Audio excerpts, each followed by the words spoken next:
작년 10월 10일 날 2028학년도 대입제도 개편 방안을 발표했어요.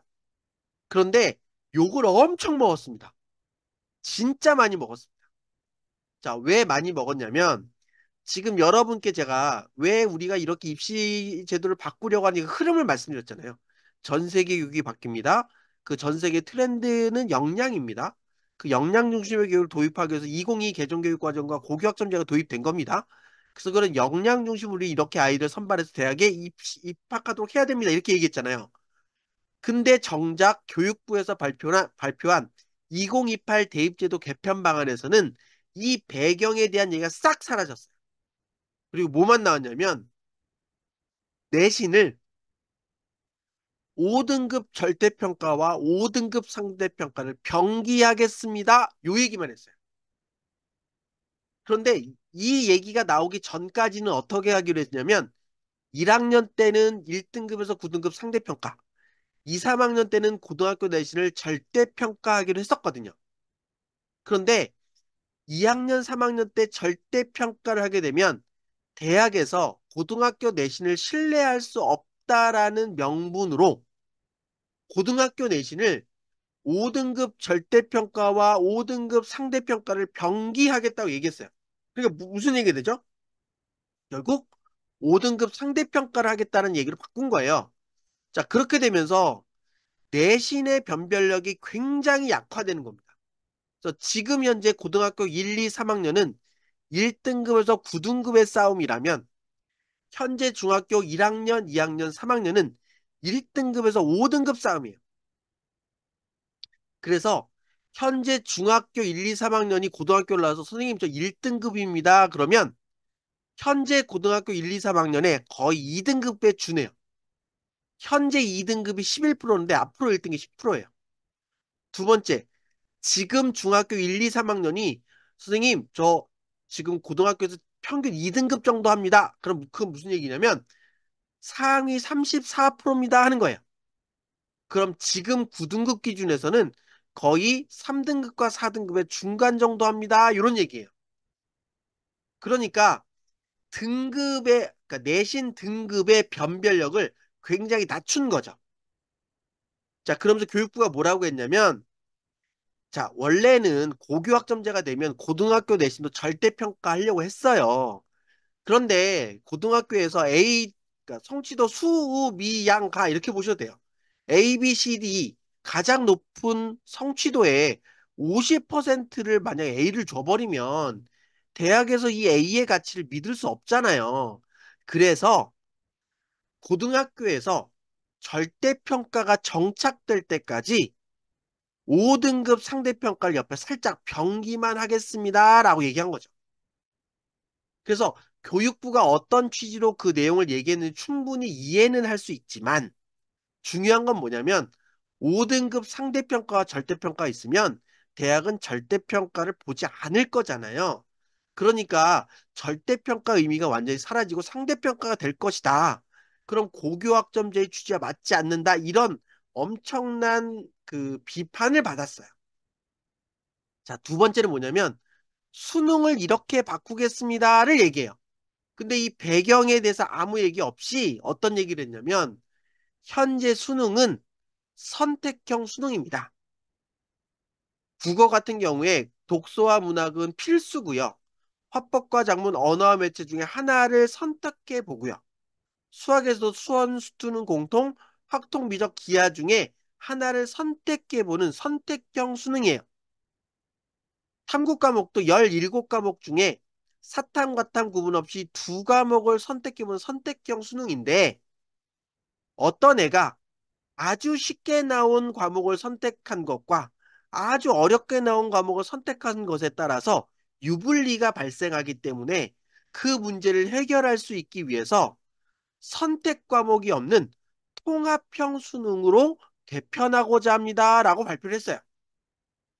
그러니까 뭔 뚱딴지 같은 소리야? 뭐 약간 이런 느낌인 거예요.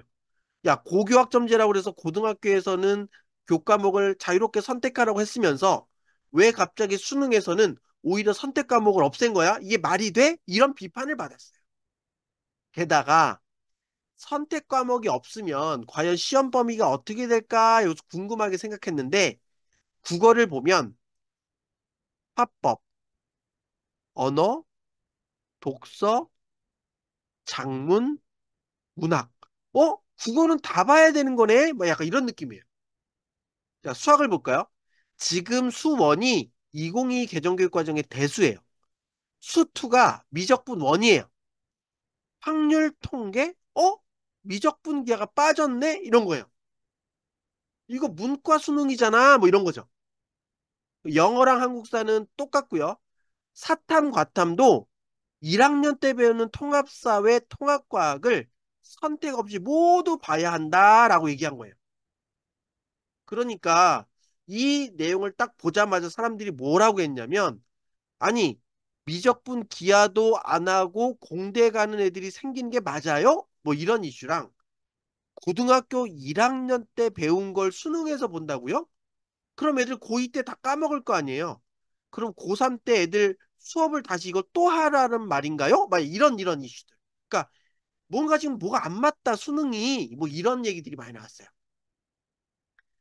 그러면서 교육부가 뭐라고 했냐면, 내가 미적분 기하 왜 빠뜨렸는지 물어볼 줄 알았죠? 이렇게 얘기한 거죠. 그러면서 앞으로 심화수학이라는 과목을 미적분 2 기하를 보는 것인데, 이 심화수학을 수능에 포함시킬지 포함시키지 말지는 국민의 여론을 통해서 수렴해서 국가교육위원회가 결정해 주세요라고 토스를 딱 한 거죠.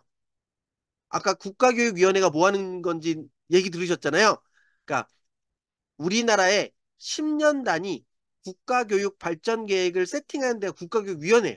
그래서 앞으로 이런 입시제도 변화도 올해만, 그러니까 이번 것만 교육부가 발표한 거죠. 앞으로 모두 국가교육위원회가 할 거예요. 그래서 국가교육위원회에서 최종 결정해 주세요. 교육부는 이렇게 안을 만들 겁니다라고 이렇게 토스를 한 거죠. 자, 이 발표가 나오고 나서 정말로 많은 비판이 있었거든요. 그랬더니 그 비판을 막 받는 와중에 교육부 장관이 왜 이런 식으로 입시를 바꾸려 했는지 취지를 한 언론사와의 인터뷰에서 살짝 얘기를 했습니다. 어떻게 얘기했냐면, 자, 저희가 발표할 때 이 얘기는 안 드렸는데요. 자, 고교학점제, 역량 중심의 교육 이런 얘기를 할 때 교육부가 바라보는 미래의 인재는 T자형 인재입니다. 그게 뭡니까? T자형 인재는 광범위한 여러 국영수사가 은미체에 대한 편식을 하지 않고 다양한 분야의 지식을 골고루 갖고 있는 그런 지식의 폭과 내가 진짜 관심 있는 분야는 깊숙하게 들어가 본 경험이 있는 T자형 인재를 원합니다. 그래서 수능은 국어, 영어, 수학, 사회, 과학 편식 없이, 그러니까 난 문과니까 과학 안 볼 거야. 난 이과 갈 거니까 사회 안 볼 거야. 이게 아니라 국어, 영어, 수학, 사회, 과학을 얇고 넓게 폭넓은 지식을 얼마나 갖고 있는지를 평가하는 시험으로서 수능을 활용할 거고요. 자신이 관심 있는 분야를 깊게 들어가는 건 고교학점제에서 내가 어떤 과목을 선택했고 그 과목을 들으면서 얼마나 깊이 들어갔는지 학교 활동 속에서 깊이를 보여주는 것, 그런 인재를 선발하는 방향으로 미래 입시를 바꿔 나가려고 하는 그런 포석입니다라고 얘기한 거예요. 자, 두 번째는 뭐냐면, 그런데 교육부 장관님께서 얘기하는 그런 이야기가 되려면 지금 내신도 5등급 상대평가로 바꿔서 변별력이 없고 수능도 뭐 얇고 넓은 지식을 하게 할 거라면 대학도 그런 취지를 알고 뭐 이렇게 깊이 들어간 걸 찾아서 발견해서 학생을 선발하는 그런 걸 만들어야 될 텐데 대학도 그 내용을 알아요? 뭐 이런 질문을 한 거죠. 그랬더니 교육부 장관이 뭐라고 했냐면, 내년부터 대학의 시간입니다. 앞으로의 입시의 핵심은 우리가 발표한 이번 2028 대입제도 개편 방안에 있는 게 아니라 각 대학이 수능을 얇게 평가하는 요소로 학교 생활을 깊게 체크할 수 있는 요소로 활용해서 학생을 실제로 뽑느냐가 중요합니다. 그래서 내년부터 2024년부터 대입 전형 운영 협의회를 가동해서 각 대학이 학생 선발 기준을 교육부가 생각한 대로 잘 적용할 수 있도록 관리해 나갈 겁니다. 이런 얘기를 한 거예요. 자, 그러면서 뭐라고 했냐면, 아까 제가 말씀드렸죠. 2026년도에 2031학년도 대입제도 개편방을 한 번 더 바꿀 거고, 그때는 서술형, 그러니까 그때는 조금 더 지금보다 진화한 입시제도를 가져갈 거고, 여기에서 살짝 서술형, 논술형 수능에 대한 얘기가 나와요. 그래서 앞으로 입시가 한 번 더 바뀌게 되면 수능에서도 역량을 평가하는 서술형, 논술형 평가가 될 수도 있어요. 근데 그 시기는 지금부터 3년, 즉 현재 중3부터 중1까지 그 절대평가에서 얼마나 평가에 대한 신뢰도, 안정성 뭐 이런 것들이 갖춰지느냐에 따라서 도입 시기가 결정될 것 같아요. 이런 얘기를 한 거예요. 자, 그런데도 계속 비판이 이어집니다. 그래서 이주호 장관이 국회에 나가서 뭐라고 했냐면 여러 가지 얘기 끝에 앞으로 고교 내신은 절대평가로 갈 겁니다.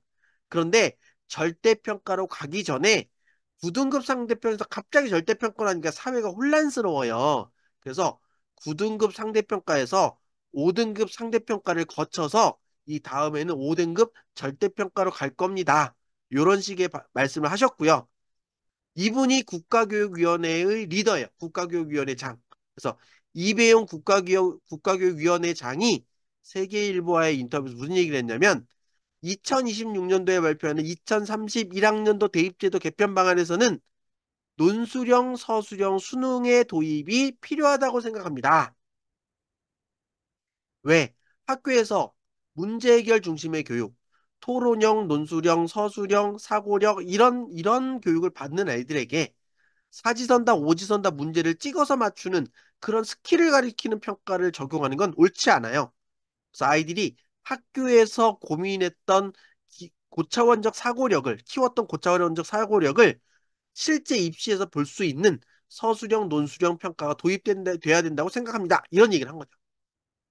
자, 이 내용을 종합해 보면 지금 9등급 상대평가에서 현재 중학생은 5등급 상대평가를 경험할 거고 현재 초6 이하는 5등급 절대평가의 내신을 적용받게 될 것이다. 자, 이해되시나요? 하나의 흐름입니다. 흐름. 자, 그리고 아까 말씀드린 것처럼 현재의 수능을 통합형 수능, 문이과 구분 없이 모두 사탐과탐을 다하는 융합형 수능이라고 얘기를 했고요. 국가교육위원회에서는 심화 수학을 보지 마세요라고 결정했어요. 자, 이렇게 되니까 어떻게 되냐면 앞으로 현재 중3부터 보는 수능은 진로 선택, 심화 과목이 하나도 없어요. 공통 과목, 필수 과목과 가장 쉬운 선택 과목, 일반 선택 과목까지가 시험 범위예요. 자, 그러면 심화 과목을 시험 보지 않는 수능의 성적은 기초학습 능력을 평가하는 수능이에요? 아니면 고차원적 사고력을 평가하는 수능이에요? 그렇죠. 기초학습 능력을 평가하는 수능이에요. 그런데 지금과 같은 제도가 이어져서 다음번 입시가 발표되면 어떻게 된다고요? 서술형, 논술형 수능이 더해질 거라고요. 이거는 기초학습 능력과 고차원적 사고력을 같이 평가할 수 있는 형태가 되겠죠. 근데 이게 현재 초6부터 될지 더 늦어질지는 모르겠어요. 하지만 미래 방향은 이렇다.